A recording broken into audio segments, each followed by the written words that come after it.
हिंदू धर्म ग्रंथों में भगवान विष्णु के अवतार लेने के कारण एवं उद्देश्यों को स्पष्ट किया गया है। श्रीमद् भागवत गीता में भगवान श्री कृष्ण अर्जुन को उपदेश देते हुए कहते हैं, धर्म की स्थापना के लिए साधु एवं सज्जन पुरुषों को परित्राण अर्थात मुक्ति प्रदान करने के लिए एवं दुष्टों का विनाश करने के लिए मैं विभिन्न युगों में उत्पन्न होता हूँ। विभिन्न पौराणिक ग्रंथों में भगवान विष्णु के दशावतार की चर्चा संक्षेप में या विस्तार के साथ की गई है। भगवान विष्णु के 10 अवतार हैं, मत्स्य अवतार, कूर्म अवतार, वराह अवतार, नरसिंह अवतार, वामन अवतार, परशुराम अवतार, राम अवतार, कृष्ण अवतार, बुद्ध अवतार और कल्कि अवतार। दशावतार में भगवान विष्णु का वामन अवतार 5वां अवतार है। भगवान विष्णु ने इंद्र को उसका राज्य वापस दिलाने के लिए एवं राजा बलि के अहंकार को समाप्त करने के लिए वामन अवतार ग्रहण किया था। वामन अवतार भगवान विष्णु का ऐसा पहला अवतार है जब वह पहली बार मनुष्य रूप में अवतरित होते हैं। नमस्कार, भक्ति कथा और कहानी में आपका स्वागत है। प्राचीन काल की बात है, दैत्य माता दिति के गर्भ से हिरण्यकश्यप आदि पराक्रमी पुत्र उत्पन्न हुए। हिरण्यकश्यप का पुत्र प्रहलाद हुआ, जिसकी गणना परम भागवत में होती है। भक्ति शिरोमणि प्रहलाद का विवाह धरती नामक स्त्री से हुआ। उससे विरोचन नामक पुत्र पैदा हुआ। विरोचन अपने पिता की तरह भगवान विष्णु का भक्त एवं दानवीर था। विरोचन का विवाह विशालाक्षी, स्कंद पुराण में पत्नी का नाम सुरुचि है, से हुआ, जिससे उसे बलि नामक पुत्र की प्राप्ति हुई। असुर कुल में पैदा होने के बाद भी बलि एक महान योद्धा, विष्णु भक्त एवं दानवीर था।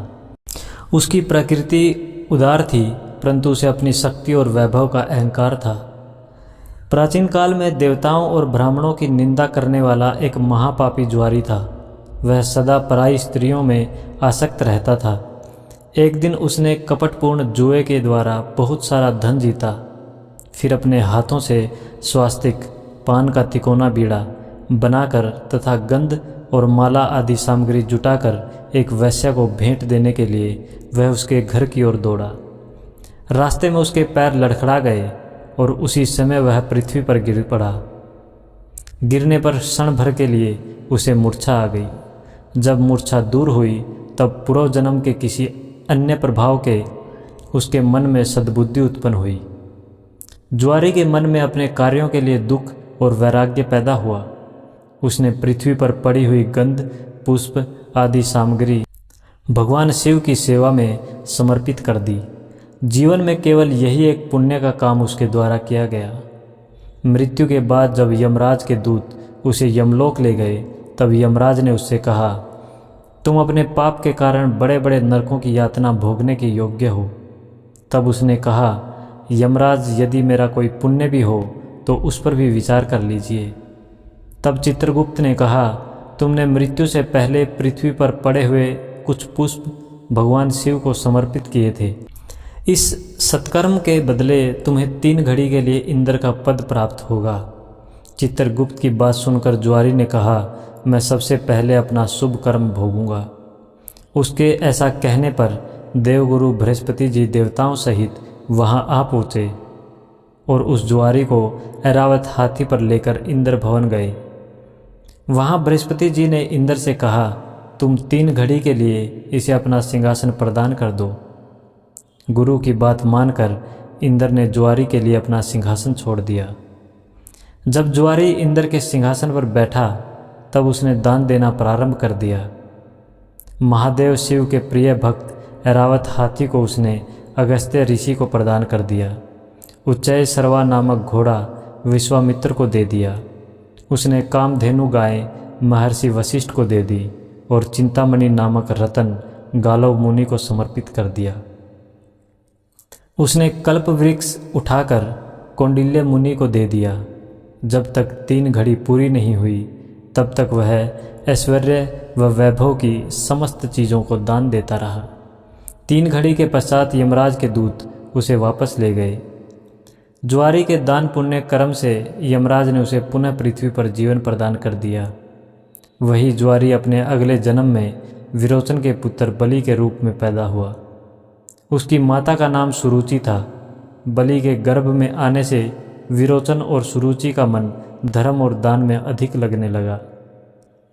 विरोचन का पुत्र जब गर्भ में था, उसी समय इंद्र दैत्यराज विरोचन को मारने की इच्छा से भिक्षुक ब्राह्मण का रूप धारण कर उसके घर गए और उन्होंने विरोचन से कहा, राजन, मुझे अपनी रुचि के अनुसार कुछ दान मिलना चाहिए। याचक की बात सुनकर विरोचन ने कहा, यदि आपकी इच्छा हो तो मैं इस समय अपना मस्तक भी दे सकता हूँ।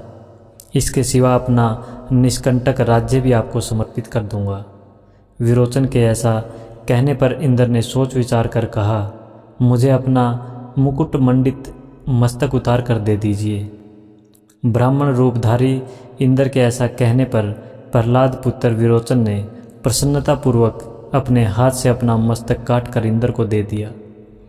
जब बलि वयस्क हुआ तो दैत्य गुरु शुक्राचार्य ने बलि को उसके पिता के सिंहासन पर अभिषिक्त किया।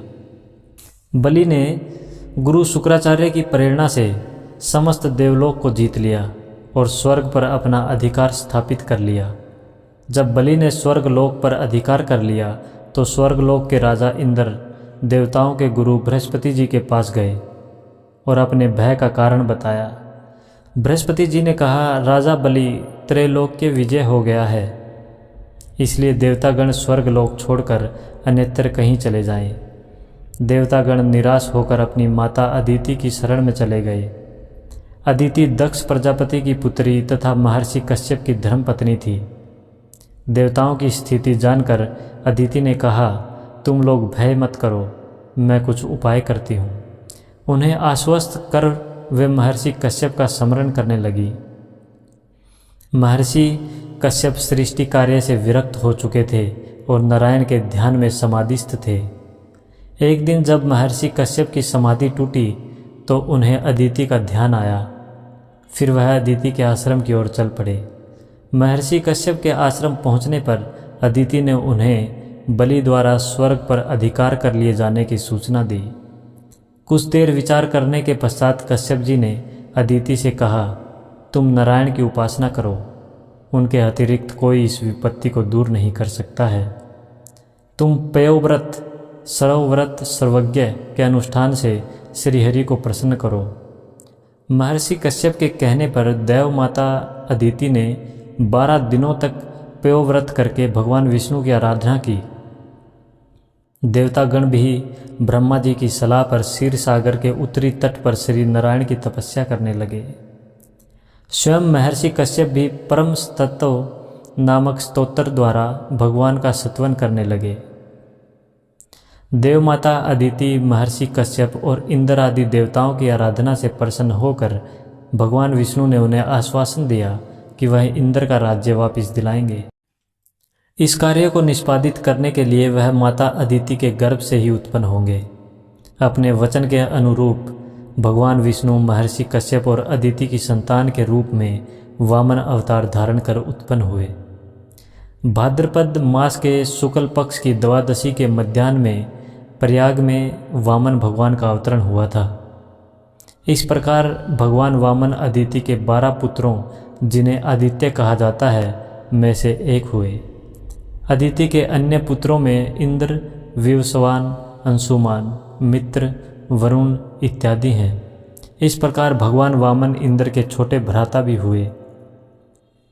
भगवान वामन को विक्रम, त्रिविक्रम, उपेंद्र, आदित्य, अदिति नंदन, काश्यप इत्यादि नामों से भी जाना जाता है। जब भगवान विष्णु वामन अवतार में प्रकट हुए तब ब्रह्मा जी ने आकर उन्हें यज्ञोपवीत दिया। चंद्रमा ने दंडकाष्ठ प्रदान किया, मृगचरम और मेखला मंगाई गई।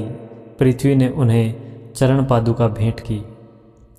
जब राजा बलि ने स्वर्गलोक पर अधिकार कर लिया तो एक दिन उसने दैत्यों से कहा, संपूर्ण असुर पाताल लोक छोड़कर यहीं मेरे समीप स्वर्गलोक में निवास करें।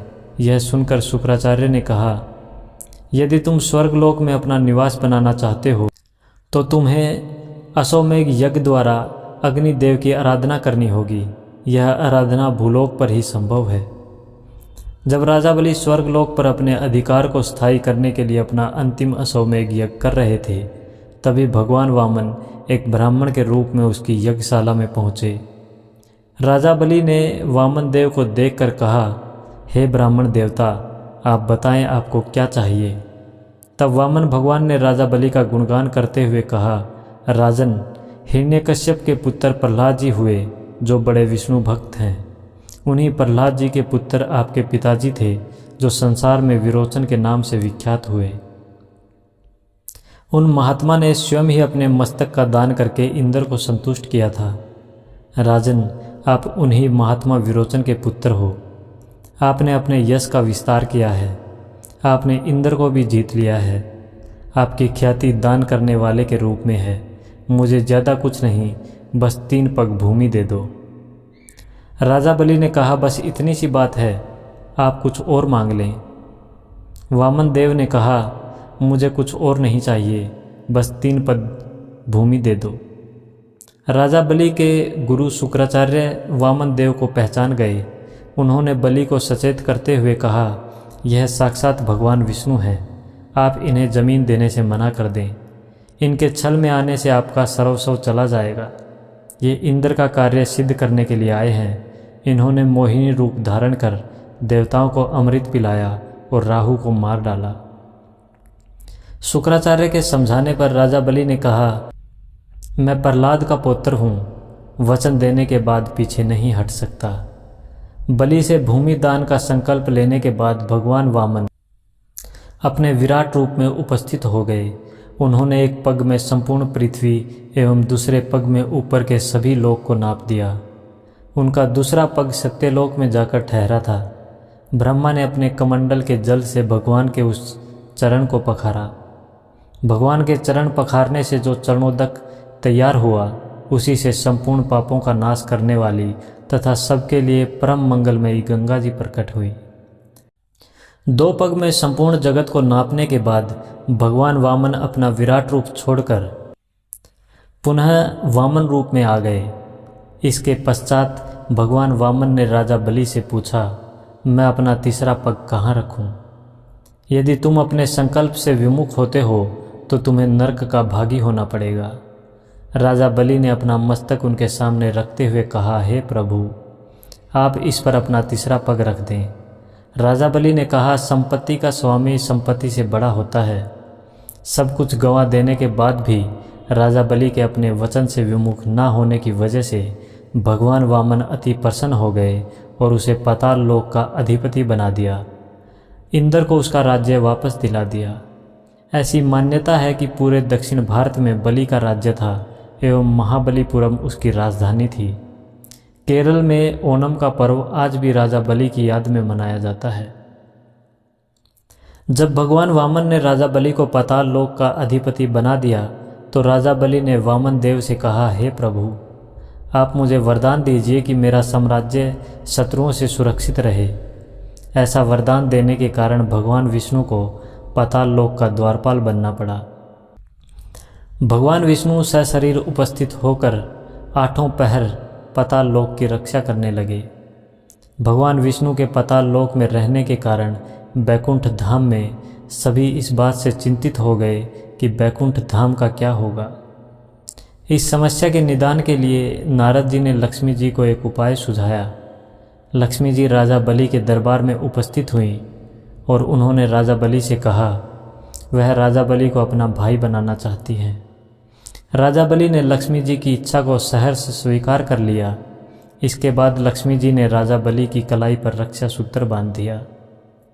लक्ष्मी जी ने राजा बलि से कहा, उनके सुख सौभाग्य व गृहस्थी की रक्षा का दायित्व उन्हीं का है जिसे आपने प्रहरी के रूप में अपने पास रख लिया है।